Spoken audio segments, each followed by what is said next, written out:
Muy buenos días, queridos alumnos, los saluda el profesor Juan Solís.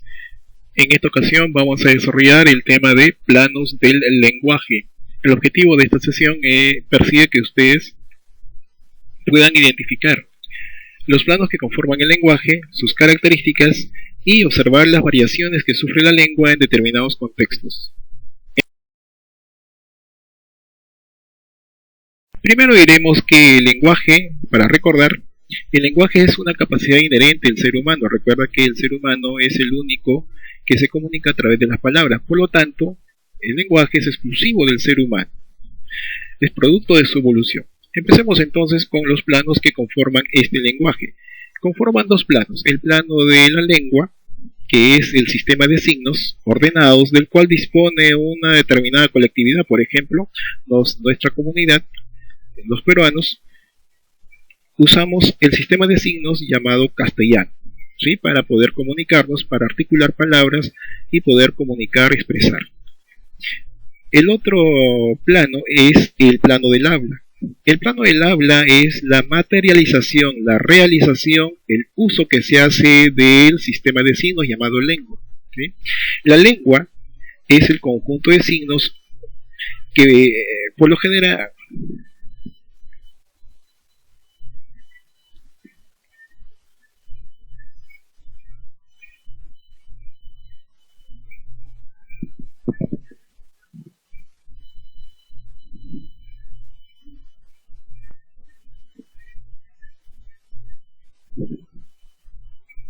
el otro plano del lenguaje es el habla. ¿Qué es el habla? Es la realización, es el uso, es la materialización de la lengua, ¿sí? A través del aparato fonador, es decir, a través de los sonidos que emitimos. Ambos planos, tanto la lengua como el habla, presentan diversas características que a su vez las diferencian. Vamos a ver entonces la primera característica de la lengua. Decimos que es un código. ¿Por qué es un código? Justamente porque es un conjunto de signos, ¿ya? Es un código porque es un sistema de signos. Así en nuestro castellano tenemos el ABC, ¿verdad? Es un conjunto entonces de signos, por lo tanto decimos que es un código. Mientras que en el caso del habla es el uso que hacemos de ese código, ¿ya? Es el uso que hacemos de ese sistema de signos para construir palabras y poder expresarlas. Otra característica de la lengua, el plano de la lengua, es que es social. ¿Por qué es social? Porque ese sistema de signos, por ejemplo el castellano, nosotros lo aprendemos porque vivimos en sociedad, ¿sí? En primer lugar, cuando somos pequeñitos, nuestro entorno social es la madre y el padre, el cual nos hablan en este sistema de signos llamado castellano, ¿sí? Y nosotros aprendemos interactuando con ellos este sistema de signos llamado castellano. Por eso decimos que es social. A su vez, cuando nosotros usamos este sistema de signos, ¿sí? Lo hacemos en sociedad, cuando interactuamos, nos comunicamos con otras personas. Por eso decimos que es social entonces. Ahora, mientras que el habla es individual. ¿Por qué es individual? Porque cada persona tiene una manera distinta y única de hablar. Algunos un poquito más alto, otros en un tono más bajo, otros pronuncian un poquito mejor la ciertas consonantes o ciertas palabras, otros un poquito trabadas, etcétera, etcétera, ¿sí? Entonces, es individual el habla. ¿Por qué? Porque cada individuo, cada persona tiene una manera particular de usar el habla, de realizar o pronunciar las palabras. Por eso decimos que es individual. Otra característica del plano de la lengua es que es psíquica. ¿Por qué psíquica? Porque ese sistema de signos que lo aprendimos desde muy pequeñitos lo tenemos guardado en nuestra mente. Por eso decimos que es mental, es psíquica. No lo podemos tocar, está guardadito ahí en nuestra mente, ¿ya? Mientras que el habla es psicofísica. ¿Por qué psicofísica? Viene de psico, mental, y física, de los órganos de la fonación, ¿sí? Es decir, usamos para realizar el habla, usamos la mente y los órganos que producen la fonación, como por ejemplo las cuerdas vocales, la cavidad bucal, etcétera, etcétera. ¿Sí? Por eso decimos que es psíquica. Recuerda, usamos la mente, ¿ya? Y usamos los diferentes órganos del aparato de fonación para producir justamente las palabras. Otra característica del plano de la lengua es que es teórica. ¿Por qué es teórica? Porque este sistema de signos está normado. ¿Sí? Este sistema de signos está sistematizado, organizado y está normado a través de leyes de uso. ¿Sí? Por ejemplo, en el caso del castellano tenemos normas de ortografía, normas de puntuación, etcétera, etcétera. Por eso decimos que es teórica. Ahora, en el caso del plano del habla es práctica. ¿Por qué? Porque lo usamos para fines prácticos. ¿Sí? Lo usamos de manera pragmática para comunicarnos del día a día o en diversas circunstancias de nuestra vida. Y por eso decimos que es práctica. Ahora, la lengua es variable. Es cierto, la lengua es variable cuando la estudiamos en un tiempo muy extenso, digamos 200, 300, 400 años.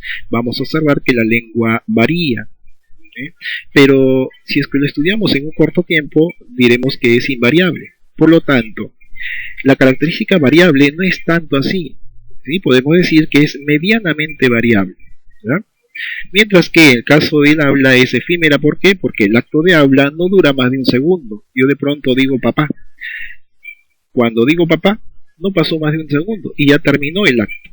Por eso decimos que es efímera.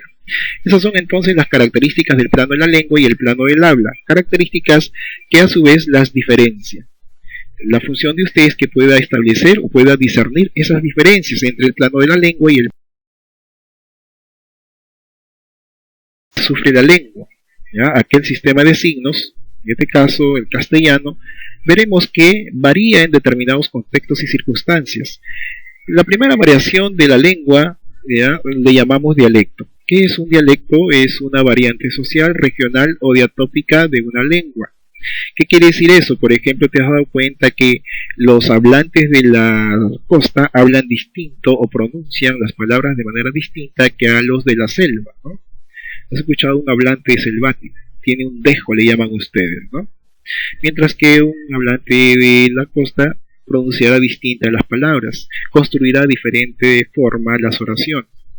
Muy bien, esa variación la vamos a ver en diferentes aspectos gramaticales. ¿Sí? El primero es el aspecto fonético.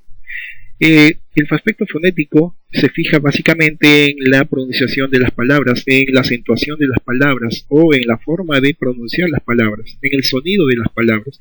Así, por ejemplo, en la zona de la sierra, de repente has escuchado, ¿no?, a un hablante andino decir, en vez de señor, dicen señor, ¿no? Entonces, suena distinto. Esa es una de las variantes. Otras variantes es a nivel léxico, es decir, a nivel del uso del significado de las palabras. Por ejemplo, en Argentina usan la palabra mina para referirse a la chica joven delgada. En el Perú decimos flaca. Te das cuenta que varían las palabras para referirse a una sola persona o a la misma persona. En eso consiste entonces la variación léxica, la variación de palabras. A nivel semántico, varía el significado de las palabras. Por ejemplo, en la palabra piña, para nosotros la piña es una fruta dulce y jugosa. En cambio, para los argentinos significa puñete. Así es que si tú tú le hablas a un argentino y le pides que te invite un puñete, seguramente te tirará un puñete, un golpe de puñete, ¿no? Otra variación es a nivel morfológico, es decir, a nivel de la estructuración interna de las palabras o a nivel de la forma de las palabras. En algunas zonas del Perú, por ejemplo, suelen usar mucho el diminutivo. A todas las palabras le agregan un diminutivo, ¿sí? Por ejemplo, dice en la oración, señorcito, dame pastillitas. ¿Sí? Es la forma de hablar en algunas zonas del Perú. Usan mucho el diminutivo. En la zona de la costa no usan demasiado el diminutivo, por lo general simplemente dicen señor, deme pastillas. Si te das cuenta, las palabras varían, ¿ya?, en su forma, en su estructura. Entonces, esa variación diremos que se da a nivel morfológico porque cambian las palabras. Otro de los aspectos gramaticales en los cuales varía la lengua es a nivel sintáctico, es decir, a nivel de la pronunciación, a nivel de la construcción de las oraciones. ¿sí? Por lo general nosotros estructuramos oraciones empezando por un artículo, un sustantivo, un verbo y los complementos de este verbo. Pero hay lugares en nuestro Perú, en nuestro país, que no usan ese orden, sino que cambian. Así, por ejemplo, en la zona de la selva diría: de la selva su fruta, de la selva su fiesta, o de la selva su fruta, ¿sí? Entonces, ellos han intercambiado el orden de las palabras. El orden normal sería, ¿no?, la fiesta de la selva. Esa es entonces la variante de la lengua a nivel dialectal. ¿Qué es un dialecto entonces? Es la variación social regional de una lengua. Le llaman diatópica. Pasamos ahora a ver, muy bien, es entonces las diferentes variaciones a nivel fonético, a nivel léxico, a nivel semántico, donde cambia el significado de las palabras. Hemos visto también la variación a nivel morfológico, donde cambia la forma de las palabras, y a nivel sintáctico, donde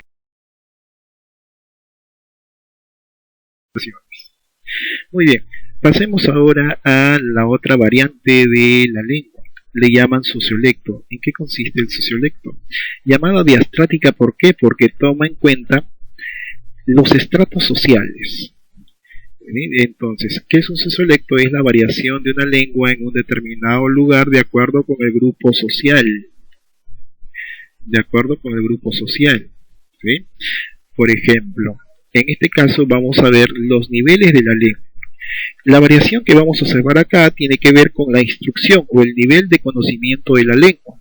Hay personas que conocen mejor la lengua y la usan de la mejor manera. Otras que no, que desconocen cómo se pronuncian las palabras, cómo se usan las palabras, y obviamente no la usarán en un modo correcto. A ver, el nivel máximo del uso de la lengua le llamamos nivel superestándar. Aquí están los personajes cultos, los literatos, aquellos que usan un vocabulario elegante, preciso, culto. Por ejemplo, amurallar el propio sentimiento es arriesgarte a que te devore desde el interior, decía Frida Kahlo. Entonces, aquí tenemos al personajes que no solamente tienen la capacidad de construir oraciones complejas, sino también usar el lenguaje de un modo culto, de un modo literario, de un modo correcto. El siguiente nivel es el nivel estándar, es el más usado en nuestra sociedad. Es más, el nivel estándar es el objetivo de tu formación escolar. El colegio busca que tú te expreses y te comuniques en un nivel estándar. El nivel estándar entonces corresponde al habla familiar o coloquial. Aquí tenemos dos variantes. En el nivel estándar tenemos el nivel estándar culto y el nivel estándar culto en otros textos le llaman formal, y el nivel estándar coloquial o familiar. Tengo aquí dos ejemplos de ambos niveles o ambas variantes. En el nivel estándar formal o nivel estándar culto es cuando se da la comunicación entre personas que no tienen confianza. ¿Sí? Puede ser, por ejemplo, dos colegas o compañeros de clase que no tienen confianza, dos profesionales que trabajan en el mismo lugar y tienen que comunicarse, pero no tienen confianza. Entonces se van a expresar de manera respetuosa, diciendo: estimado cliente, en breves momentos lo atenderemos, ¿no?, de manera respetuosa. En cambio, cuando ya tengo confianza, por ejemplo, puede ser un amigo, un familiar, puede decir, ¿no?, hijito, siéntate a la mesa, por favor. Muy bien, en este nivel estándar, recuerda, nos expresamos, nos comunicamos de manera respetuosa. Puede ser de manera formal o de manera coloquial, amical, entre familiares o amigos. El siguiente nivel, el nivel, digamos, donde se usa de la peor forma el lenguaje, es el nivel subestándar. Aquí corresponde a los estratos incultos o poco instruidos, aquellos que de pronto desconocen el uso de la lengua, la estructuración de la lengua, etcétera, etcétera. Por ejemplo, ¿qué onda, causa? Vamos al ñoba, ¿no? O de pronto alguien dice: en denantes lo vi, y ojalá alguien lo haya visto también, ¿sí? Cuando lo normal, no digo en denantes, sino hace unos momentos o antes lo vi, y ojalá alguien no haya, sino lo haya visto también. Entonces, en este nivel tenemos a personajes que se expresan de esa forma porque desconocen cómo se pronuncian las palabras o desconocen cómo son las formas de las palabras. Bien, tenemos hasta aquí entonces la variación a nivel de grupos sociales, ¿ya? De conjunto de personas que conocen mucho el lenguaje y lo usan de manera culta, otro grupo de personas que lo usan de manera respetuosa y otros que desconocen la forma o estructuración de las palabras. Seguimos con la siguiente variación. La siguiente variación le llamamos el idiolecto. ¿Qué es el idiolecto? El idiolecto toma en cuenta a las diversas fases o periodos en la vida del ser humano. ¿Sí? Pueden ser fases cronológicas, es decir, según la edad, o de pronto según la ocupación. Le llamamos diafásica, ¿de acuerdo? Así, por ejemplo, tengo que según la edad, alguien puede decir un jovencito, oye, voy al tono con mi barrio, dice, ¿no? O de pronto, según el género, una chica dice, ¿viste a Luisa? ¡Qué regia estás! ¿No? O de pronto, según la ocupación, un abogado, por ejemplo, se expresaría de la siguiente forma: el litigio fue un fraude. Si te pones a observar, hace en la vida del ser humano o según la ocupación. Sobre las actividades que vas a desarrollar, antes de ello, en tu cuaderno, después de escribir el título del tema, vas a copiar el esquema que aparece en la página 18 de tu libro. ¿Ya? Sobre las actividades, vas a desarrollar las páginas, aquí falta la tilde, en páginas, vas a desarrollar las páginas 19 y 20 de tu libro. Muy bien, muchísimas gracias. Entonces, hasta aquí hemos desarrollado los planos del lenguaje.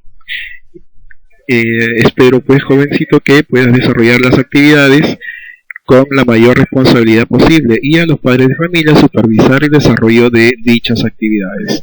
Hasta aquí entonces hemos desarrollado nuestro tema. Hasta la próxima.